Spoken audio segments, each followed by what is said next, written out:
My name is Valros. I'm an artist and a computer geek, born in 1996, and I work at Gartemar.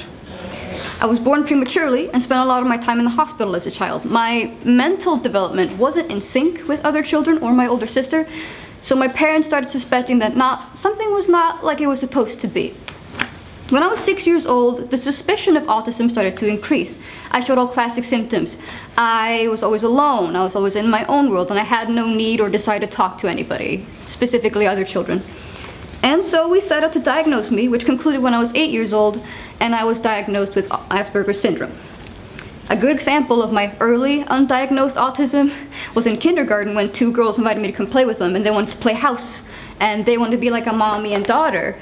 And then they asked me what I wanted to play, and I wanted to be a dragon that hoards gold and spews rainbow fire. They did not want to play with me. This all came as a shock to my parents, and it took them some time to accept the results. They didn't know anything about autism at the time. The only thing they had to go off was a 1998 film called Rain Man. I'm a very good driver, you know? It was difficult to transition me from kindergarten to elementary and get the school to meet my special needs, and my parents ultimately decided to transfer me to another school. I never liked elementary school for a lot of reasons. I didn't want to be around many people, I struggled in mathematics, I got picked on, and my old school was either old-fashioned and would like brush off bullying. It's like, oh, it's just kids being kids, rough play, whatever. So you can imagine how they handled special needs kids. The only special treatment I can remember getting that I was allowed to have headphones during lunchtime because the noise in the cafeteria would like really upset me. But when I transferred, things really got better. That school's policy was to focus on the children's self-esteem first, which makes a lot of sense to me because you can't really produce good results unless you feel good about yourself first. In my new school, my special needs and limits were taken into consideration. I was able to skip difficult social situations that would make me exhausted. During recess, I was always allowed to go somewhere that wasn't so noisy. I really loved that school. I have a lot of good memories there, and all the teachers were really receptive to special needs kids and were really caring as well. I made a lot of good friends there, and they wouldn't treat me differently knowing that I was autistic. They wouldn't put me down or elevate me for being autistic. But I still never managed to escape or skip mathematics, and I never got the grasp of it to the point where I started to develop some serious anxiety and depression. No matter what I tried, different textbook levels of mathematics, special classes, private tutoring, it would never stick in my head. As time went on, my mental condition got worse. I ended up seeking help from book to get my anxiety under control, and I was put on medication that I did not want to take. It's a special kind of humiliation when everyone around you understands something and you don't. And I felt left in the dirt by my classmates who could do algebra, percentages, and fractions, and I would sit there and struggle and feel like an idiot. It didn't matter if I was good at other subjects like art, history, or English. I couldn't keep up with everybody else, and that was really upsetting. I didn't enjoy my first treatment at all. Medication without therapy doesn't make a lot of sense to me. And personally, I can't stand taking pills. It makes me really uncomfortable to swallow something whole, especially if it's small. Your parents would tell you not to eat your toys? Same thing.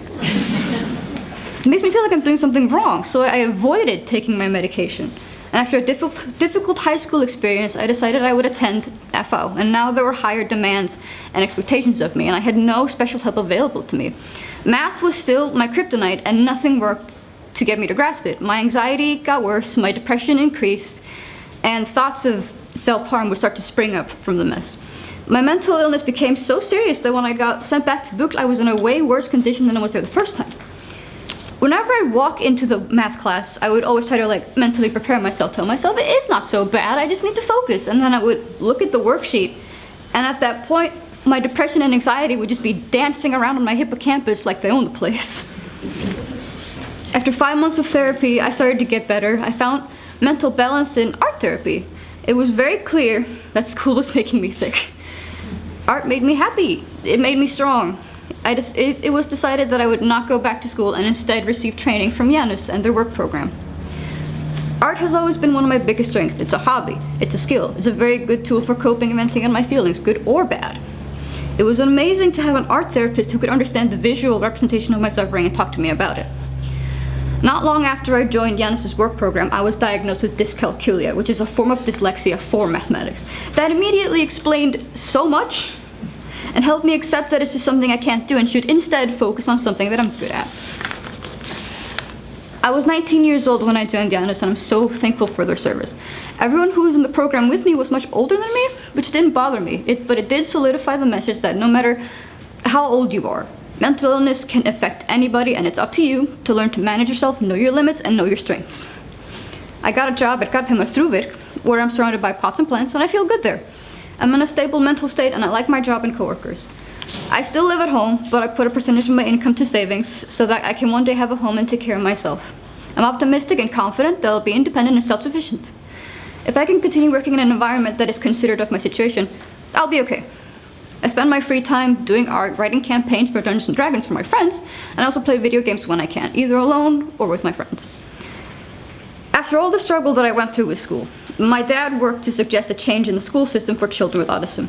He suggested a system where students with special needs could take their studies partially through the internet instead of being in social situations that can be taxing. And that students could possibly swap out a subject that they cannot do for something else of equal value. With that system, children on the spectrum would be more likely to finish their student's degree and continue schooling on their specialty.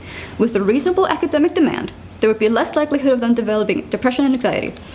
If something like that was offered to me, I would have had a way easier time with school, and I hope that this option will be a possibility sometime in the near future. Thank you.